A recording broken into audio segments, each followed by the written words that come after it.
Welcome back, everybody. This is Justin from Parity InfoSec. Today we're going to take down another box, this one a medium cache from HackTheBox. You're going to see, based on this, there's a lot of enumeration that you've got to do, but it's a variety of different sources. So the first one, you're going to start off with some normal HTTP and JavaScript enumeration once you get that NMap information. Move into that enumeration as well as HTTP virtual host. And it's really to track down that second website that you've got to find. And that was a little CTF-y in my opinion, but it still got you there. Once you get onto that vhost, you're going to be able to look at a new website, do some enumeration of that as well until you can find there are going to be multiple exploits on that box that rely on first getting credentials. So you're going to have to use SQLi. There's an error-based and execution, and I'll show you some of the different SQLis that are available for this box, but the one that worked for me, and that'll help us get to the credentials.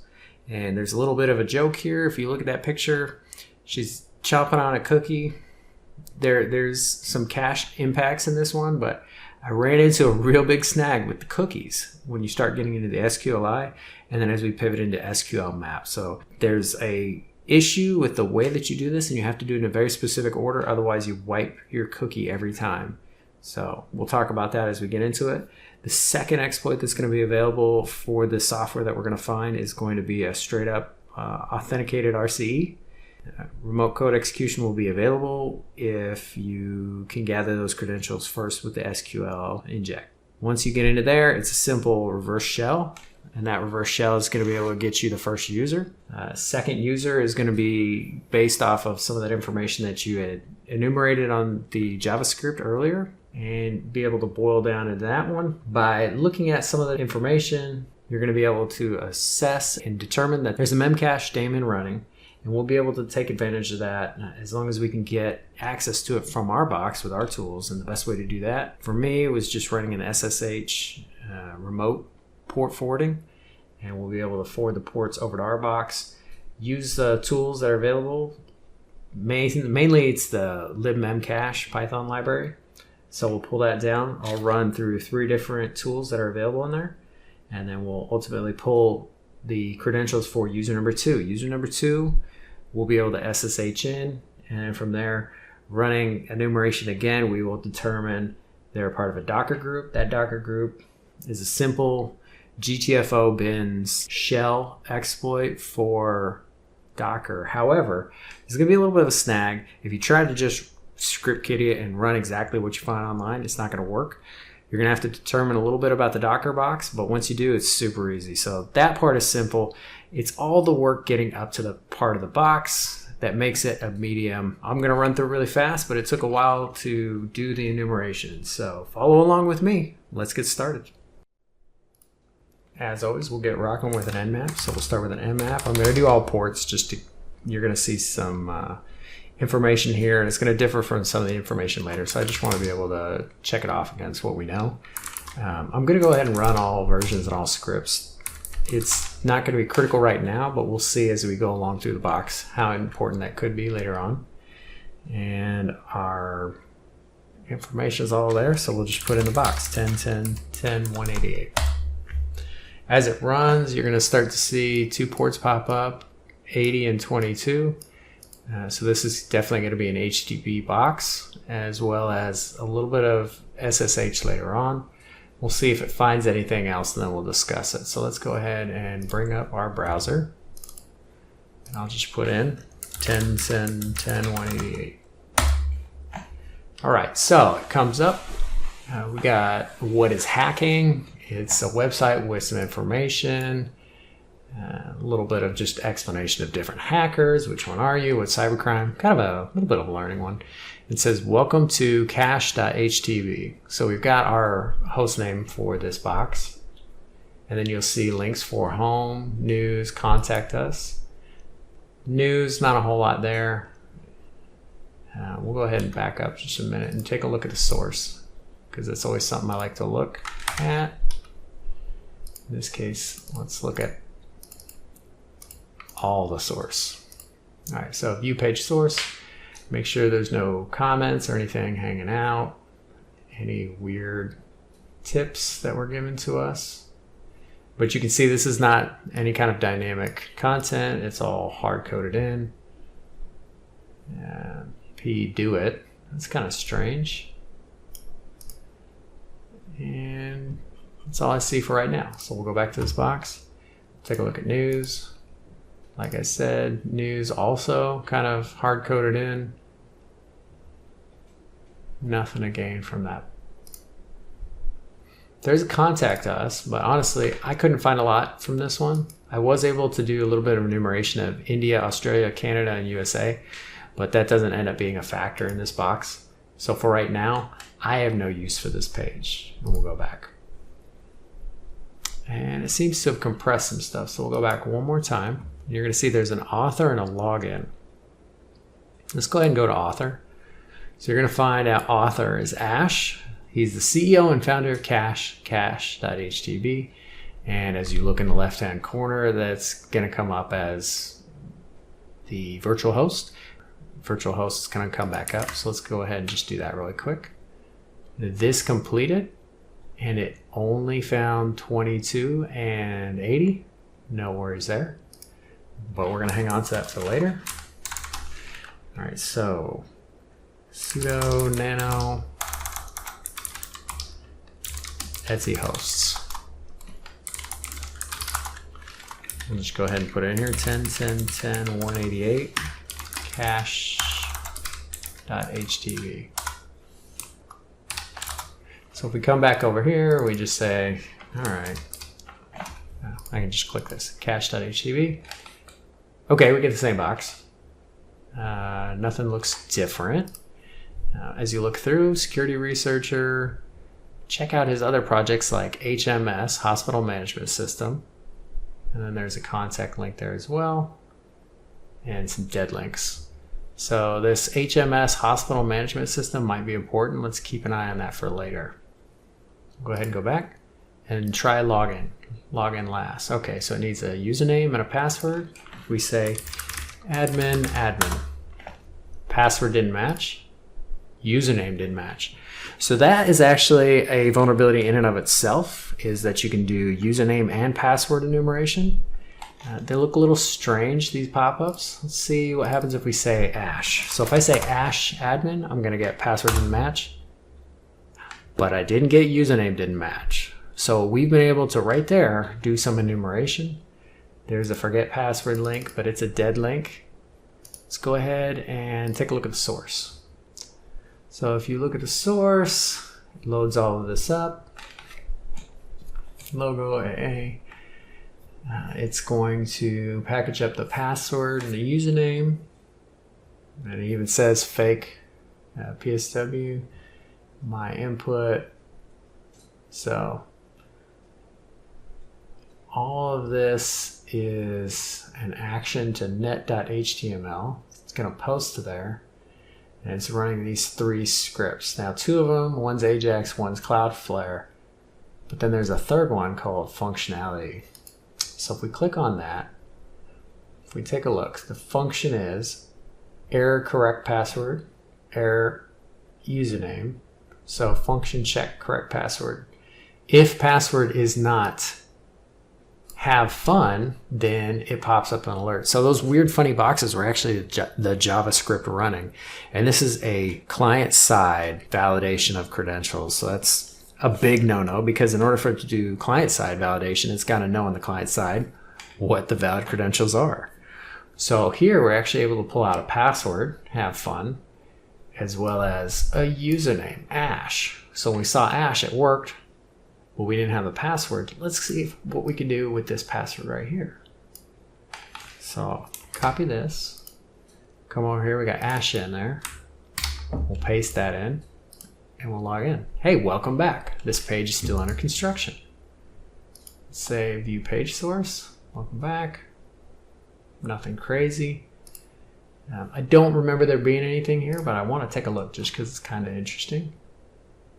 We were able to post to .net to the net.html, and that's where it kicks back this page. So there's no real credentials, cookies, or anything. It's just a basic, hey, if the document refer is from itself, then go ahead and give this information.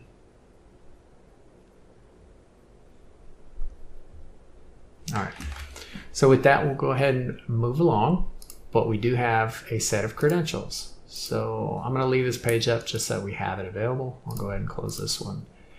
I don't need anything here. This is where it gets a little bit CTF-y. So you can use a couple different virtual hosts and wfuzz enumeration. It's super annoying. I don't really want to get into it too much because I just didn't care for that part of the box. I did find it through trial and error. So if you go back over here and under this one, you can put hms.htb, because if you ran a project like cache, maybe you ran a project like that other one called HMS on a similar domain. I hate to say that that's the way it runs, but that's how this box did. And that was the worst part about this box, is finding it. But once you do and you say, take me to that page, you're going to get this page. So OpenEMR. OpenEMR, all right, and this one is copyright 2018. There's some acknowledged license and certification. So some information here, but this is default. We're not getting any kind of versioning from it. If I go to view page source, I could keep flipping around here, and it does a little bit of checking for registration strings, things like that, but there's still nothing out here. So let's see what we can find if I just say OpenEMR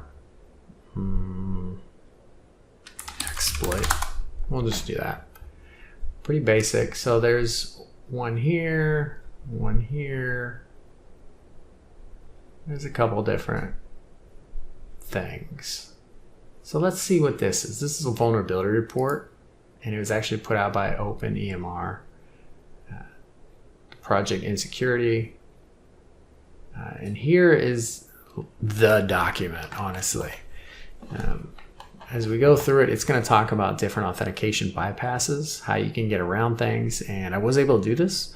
But once you got into the pages, there wasn't really, because there's no data in this database, you weren't able to get information about some of the clients and patients and some of the different doctors or whoever else is in the system. So this 100% works, but it doesn't really get you any information that's useful in this setting. When you start to get into some of these things about SQL injection, that's when you can try and find some information. But let's see what we can find, because there was one page, maybe a couple pages that were useful. Let's go ahead and try this page.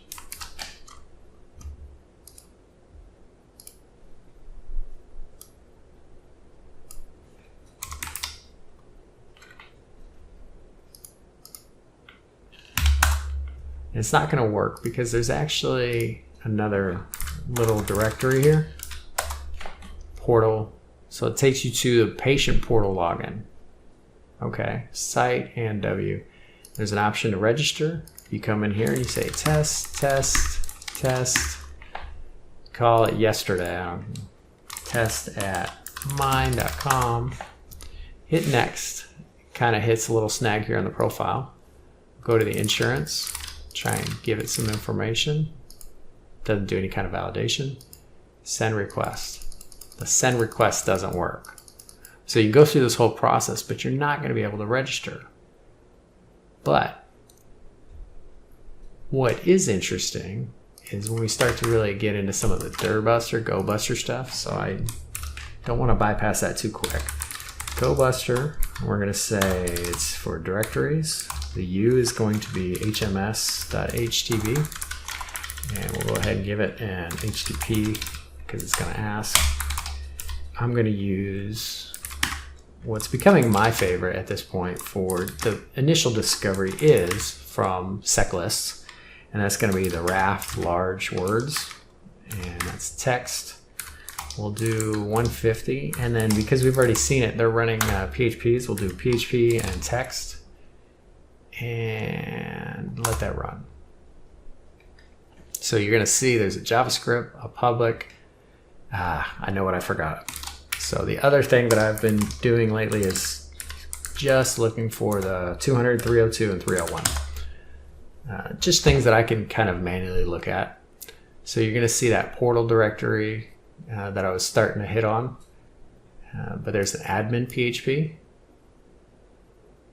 and a setup PHP, index PHP, version. Let's see what version PHP is.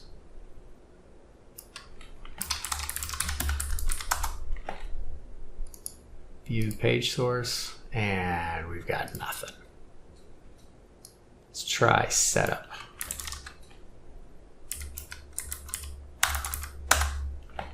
So setup PHP says, okay, you can do a site ID selection. And if you saw on this other page, it was showing a and W. But if we say default, we want to try and set it up. This page should have been disabled. It's going to kick back and say, it's already been installed. If you wish to force reinstall, then edit this file. So var hms.htb public, and it gives the entire path all the way to the SQL config. But just in general, this is that path disclosure, and that's a big no-no. So right there is just another thing that you would identify if you were out doing a pen test. This is another just vulnerability that you should work on, not just closing and deleting or disabling access to the setup page, but in general, that information shouldn't be out there. So we'll go back. Setup didn't get us anything. What else did we have? Controller maybe? Let's try controller.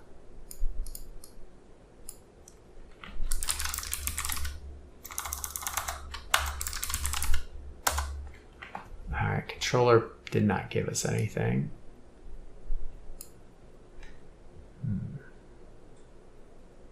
Let's try that admin page. Well, that's different. I was expecting an admin login, but this one's actually the site administration. So it's going to tell you the default site, the database. So the database name is OpenEMR. The site name is OpenEMR. And the version is 5.0.13.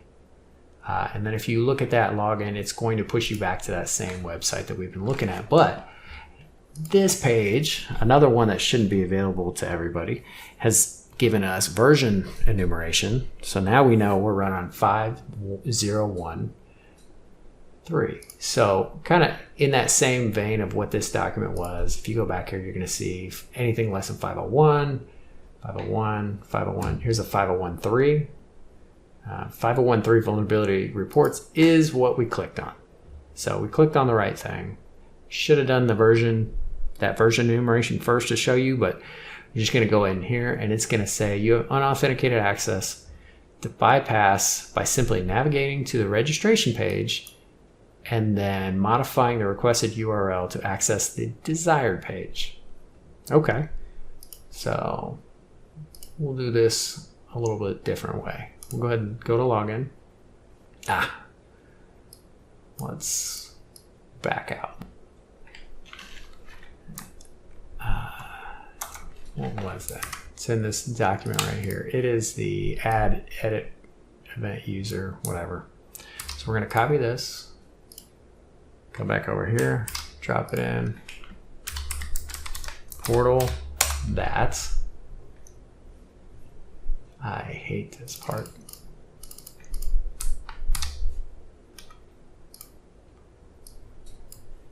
Gonna drop it in right there. All right, so you can see that we've got access. We bypassed right past the screen. All right, well that's a big no-no. All right, what else can we do now that we're on this page? It's showing you exactly what the causes are. And the next section is that multiple instances of SQL injection. So you can do it through find appointment pop-up user. And it's a little bit complicated. there's one for add event user, and that's the page that we're sitting on. And I found that one to be the easiest, just the most basic, straightforward. It's just going to say, okay, we're going to use this ID, and you're going to extract the value, and then this just matches the column count. You're going to concatenate a 5C to the version, so this should give us the version. So we'll go ahead and copy this from here to here and see what we get.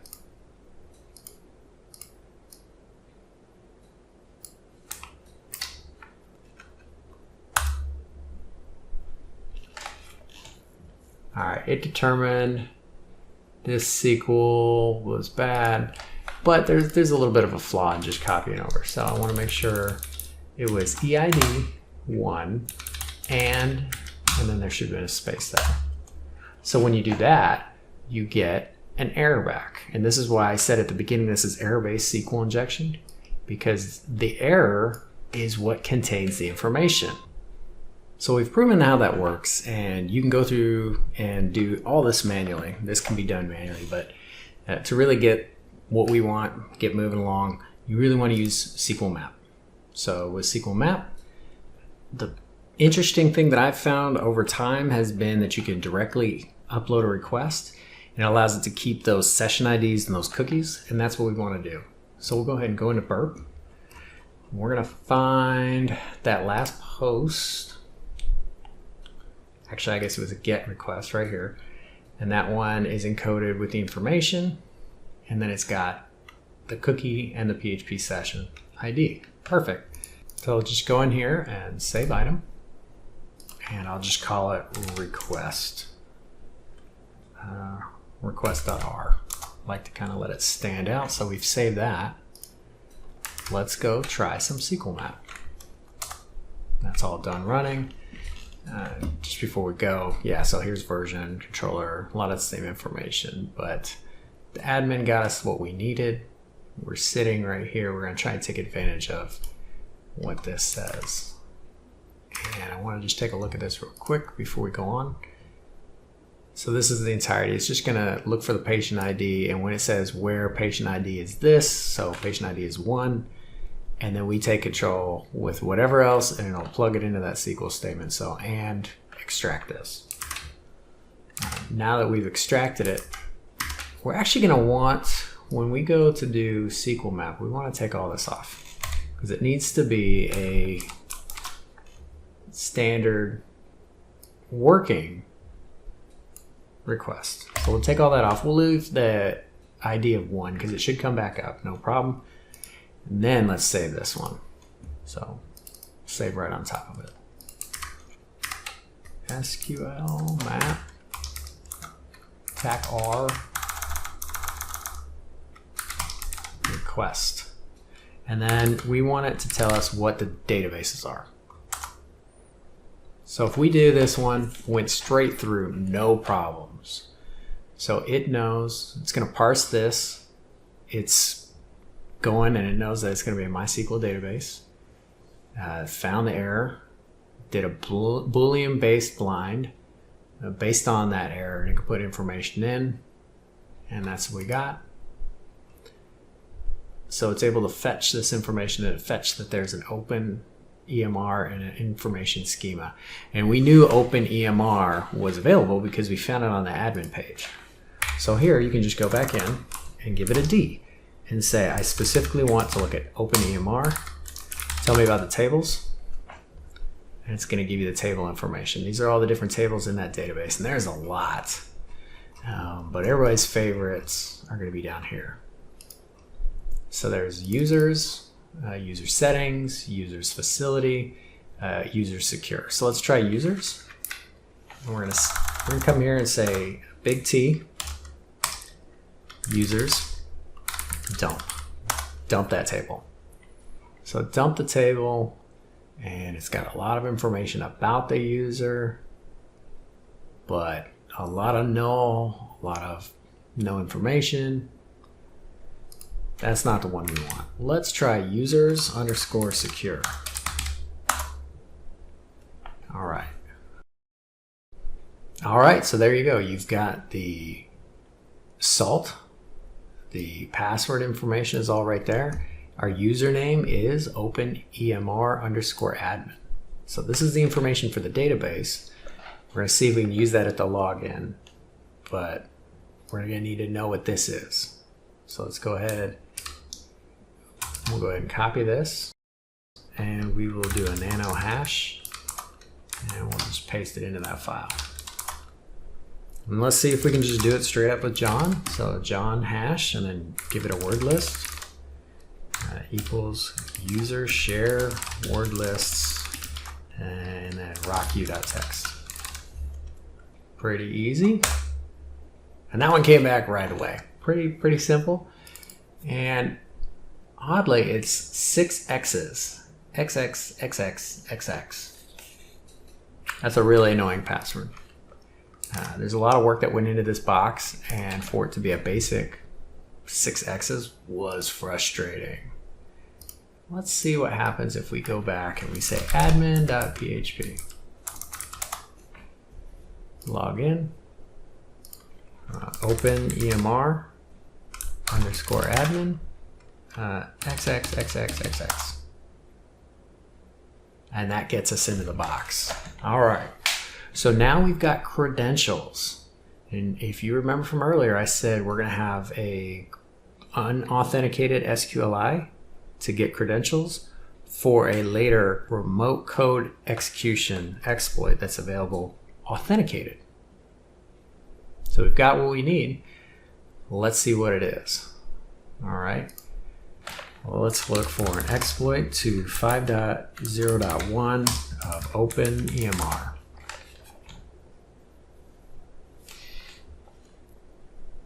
And so I'll go ahead and do a search for it.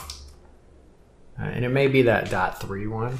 Let's see what happens if I say .3. Authenticated file, web apps, let's go in. All right. For this one, I took it down. It's Cody Zacharias. Zacharias. This one I just really enjoyed. This is from 2018 when this came out. It gives you the example of how you would run it, and you could run any commands you want here. So it's a little bit more flexible in my opinion. We will have to update some of the information here. So let's see if we can get ourselves a shell. We'll download. We're going to save. And then I'll just do a move from my downloads.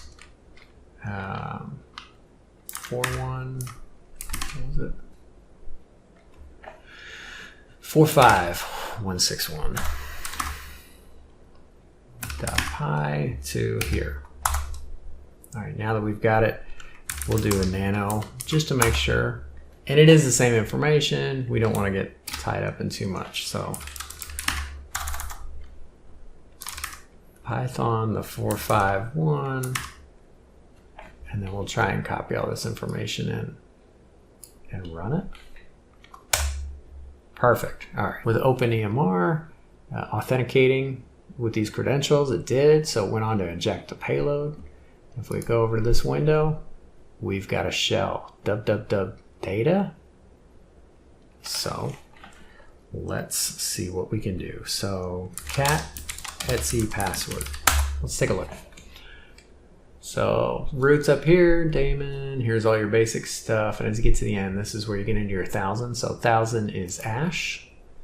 And then luffy is going to be a memcache. But we did have credentials for ash a while ago. Let's see if we can sudo to ash. Well, we can't do it from the terminal. All right. We need to upgrade our terminal. So let's go back to this window, and I just want to copy this. So the best way that I want to upgrade my shell is through Python. So which Python? Just make sure it's there. And it is not. All right, that's not too uncommon. We're starting to get to the point where people aren't using Python, but they're going straight to Python 3. And there we go. So we'll just do a Python 3 C, and then we'll import pty, and then we'll spawn a bash shell. Bin bash. All right, so now we've got an upgraded shell. Let's try it now. Su ash. It works, and if we paste in that's the password we have, we are Ash. So if I just do a, who am I? We're Ash. I want to try and do this just to see for sure, but SSH ash at 10.10.10.188, because there is an SSH port. We'll paste the password in there too. Permission denied. Let's go ahead and just double check that we have the password. Copy, paste. So we're getting a permission denied. That's a little bit of a bummer, but we know that we've got the credentials so we can get in, but you've got to execute this as a exploit on the www data account to get there. There's got to be a better way. But right now, let's go ahead and go to home directory. There's user, so cat user.txt. We got user. Perfect, right? All right, so that's the first step of getting through this box, but we still don't have exactly what we need. So we're gonna bring over linpeas and start doing enumeration. So I'm gonna go to my hacker home directory. Go over here, we'll go to my var www.html.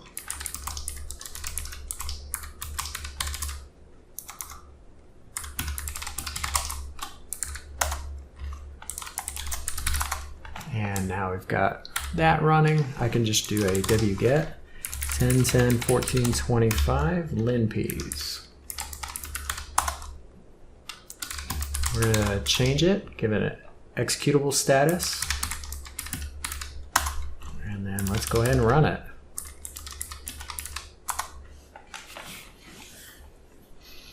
All right, so there's our favorite little Linux P. So let's get started with this one. As I've said in the past, you're looking for those red yellows. Those are a perfect vector, but you're gonna wanna look for those other indicators like the red and the light cyan, the blue, looking for those abnormal things that aren't 100%, but they could be something. And that's what you'll see a lot with on HackTheBox. So we know that we're running this version of Ubuntu, sudo version. Here's some system status stuff. It is in a 64-bit architecture.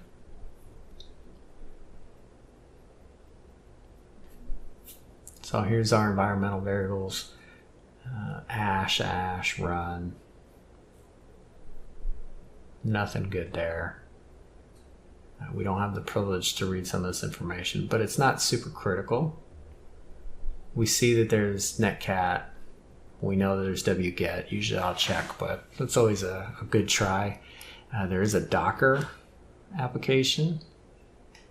We do have compilers. As you start to get into the processes, you're going to see Ash is running nothing really, just the linpeas, psxr, all the stuff that functions as a part of the linpeas shell.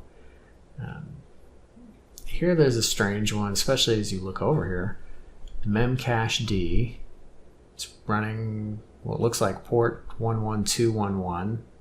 User memcache 127001, so that's local. That's interesting. We'll take a look at that one here in a little bit because I don't remember seeing this when we did an NMap. And we'll just continue down through. Here's all the root processes.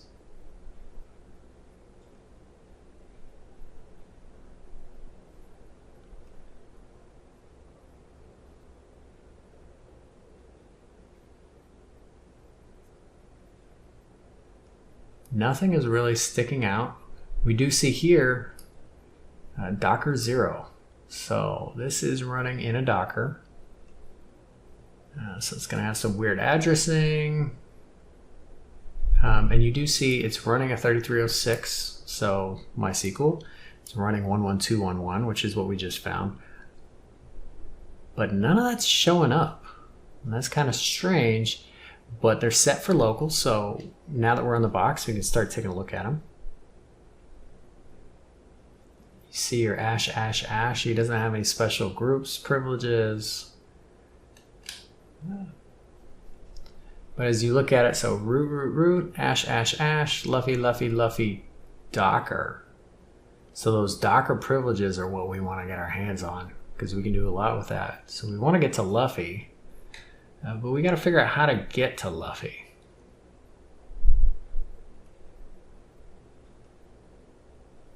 So looking at the MySQL information, anything disclosed in these files.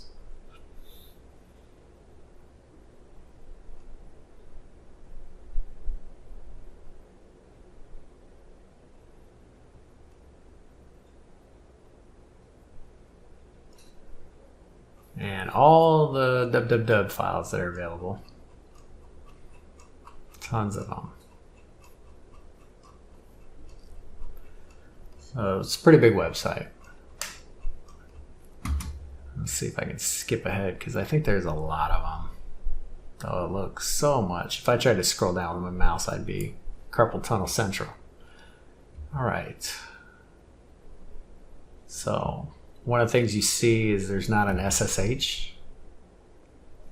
As you start to get in here, here's the directory for Ash. There's no .ssh, so that's why those credentials wouldn't work. It's not an authorized user. He doesn't have a key, so it's never going to work on Ash.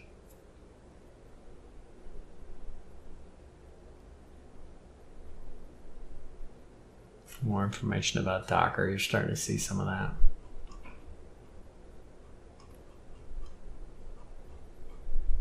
So much information here, but so little valuable information. Any checks on passwords will come back here. And that, you do see that have fun. That did pop up once you got onto the box, but it was accessible from outside the box. We do see that it's talking about running a Docker, so Docker execute IT, and then the container name, and then here's the credentials, name it, and then user's root. So that's kind of interesting. We'll take a look at that in a little bit.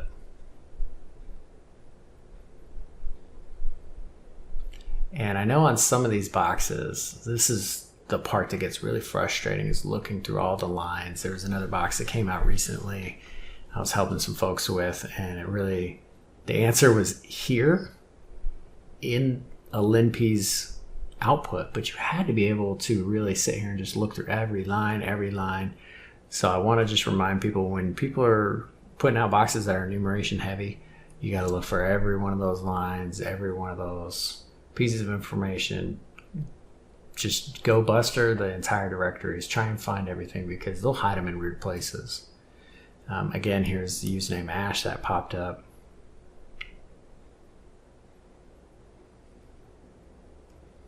But at the end of all of this, I like this one. This password here, use some silly string for. So don't even worry about that one. It's just kind of a goofball string. But through all that stuff, we took a look at it. But what we want to take a look at is that memcached. So let's just go back to that netstat. Netstat. It's up. All right, so 3306.112.1.1. Let's go ahead and SSH back to our box, and we will see if we can use some tools on our own box to access them. Because if we do a memccat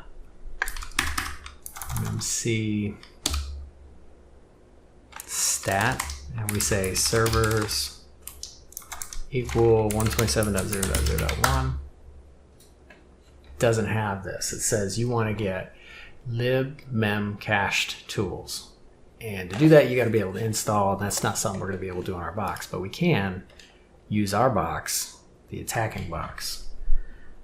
And there's a couple things I want to discuss about that one real quick. Let me close this out. As you get into the new rules about HackTheBox, they came out recently where you can't use port 22 on the 14 subnet, the user subnet. They're having people that weren't changing passwords on their home host machine, and people would hack into them by just searching the whole sub. They would search the whole subnet for anybody running on port 22 who left their service running that was running Kali. And that just kind of gets some of the script kiddies. I 100% admit it happened to me once. It happened to me once. It was super frustrating because not just being embarrassed, but I didn't know what happened to my machine outside of my control. And that's where you just have to wipe the box, start again, and get yourself clean and make sure you change those passwords. Number one, change those passwords. But number two, HackTheBox is pushing and enforcing that you have to do it on a non-port 22 port.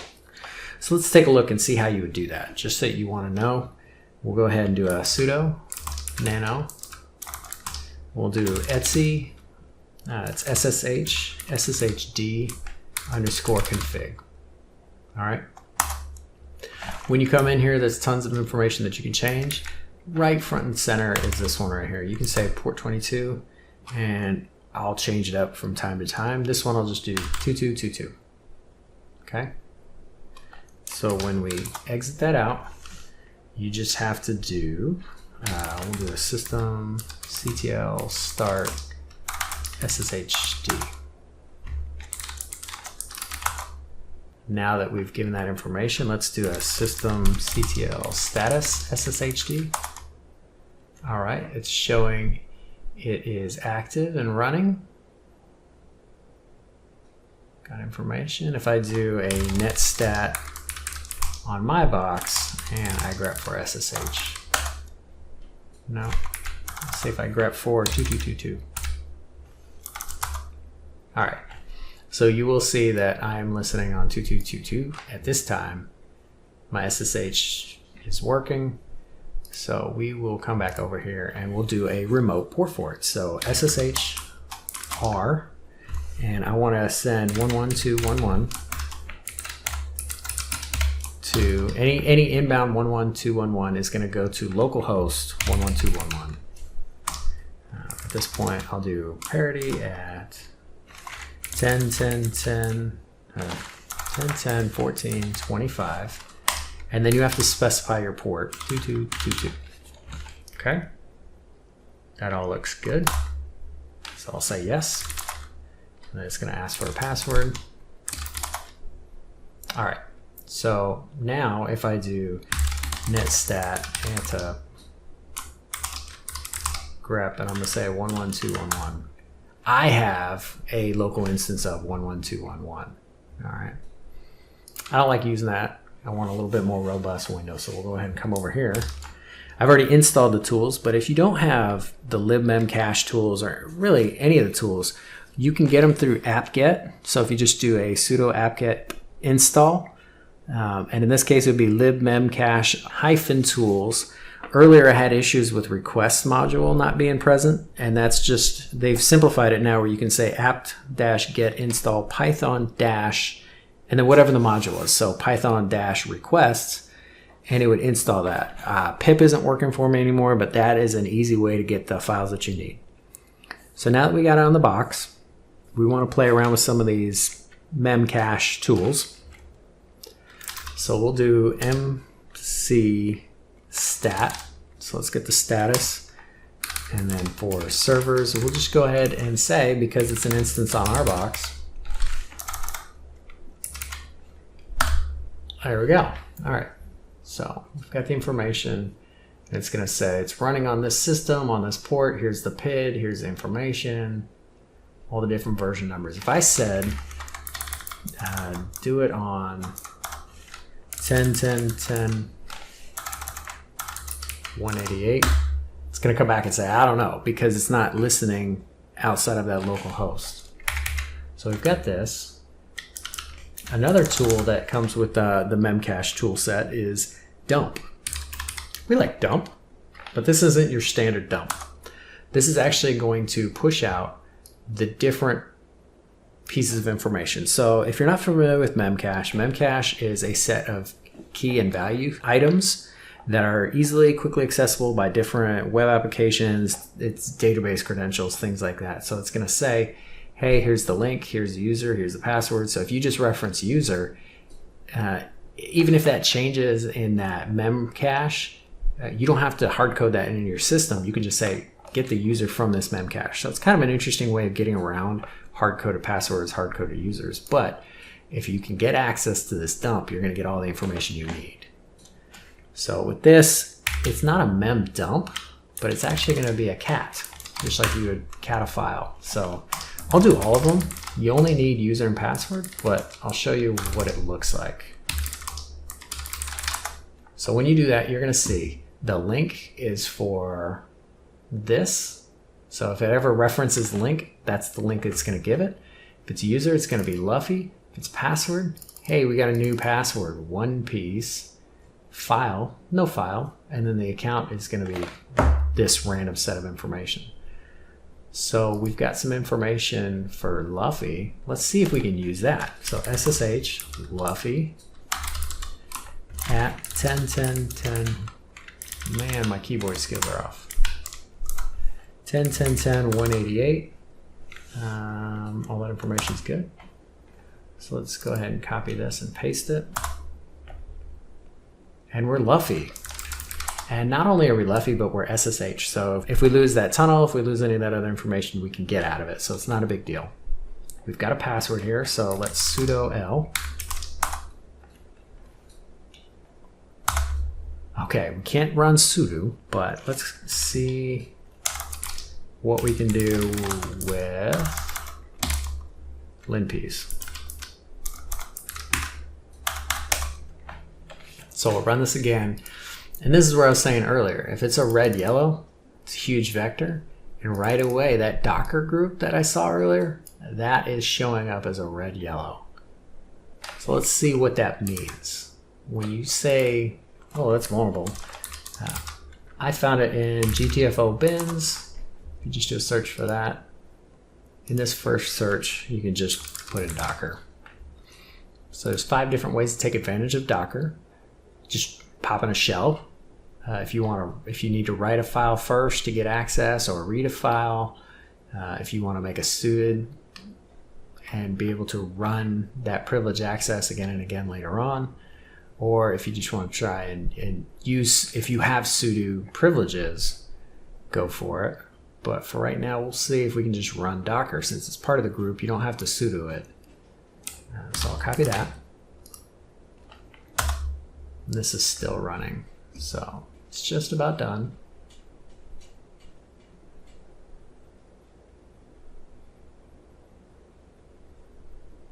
These are some of the files. If we were to go through here, there is a bash history, but it goes to null, things like that.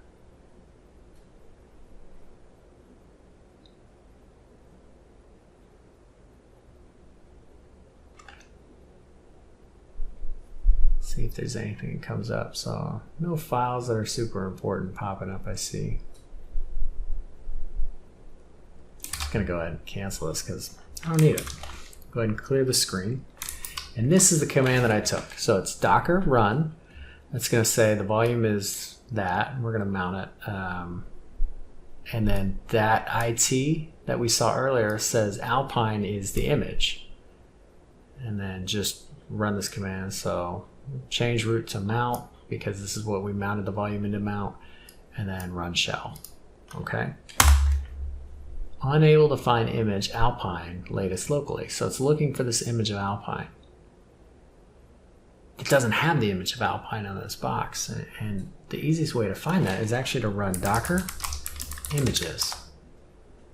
And it's going to tell you, so based on this box, there's only one image that's in this repository called Ubuntu. So if we go up here and you just change this one section to Ubuntu, I'm root. So that's where this box was really tough to work your way up. But once you get to the end, it's super easy to cut and paste one small modification. Kind of disappointing, but we're going to say cat root.TXT. And there's your root. So we've got root, we've got everything we needed. A lot of enumeration on this box. Pretty frustrating at parts, but overall, this is a really good box. So I'd like to take this opportunity to appreciate the work from Ash Hacker. Great job on this box. There's a lot of little bits and pieces, getting things off the JavaScript, getting the vhost, getting an error-based SQLi, getting it to work in something like map or doing it manually to get the credentials, and then turning that around and using that exploit that's already developed. Once you get there, you still got to get that memcache, which requires a little bit of knowledge on how to do port redirecting. Once you do that, you can jump right in, get the credentials out of the memcache, and then take that Docker group privilege and escalate right away. If you're out there in the community, you're seeing Docker a lot. If you can get your hands on a Docker group account, right here is a perfect example of what you can do. It didn't take a lot of tools, a little bit of a Python library here and there. You're going to need some proxy just to pull down one request and put it in if you're going to try and do sqlmap, some directory enumeration tools, and a browser. This is a great box. I appreciate everybody that stuck around to watch this. Sorry it's coming out a little bit late, but I appreciate everything you do. So if you could, just please subscribe. Give me any comments in the bottom. And I really look forward to seeing you guys next time. Have a great day.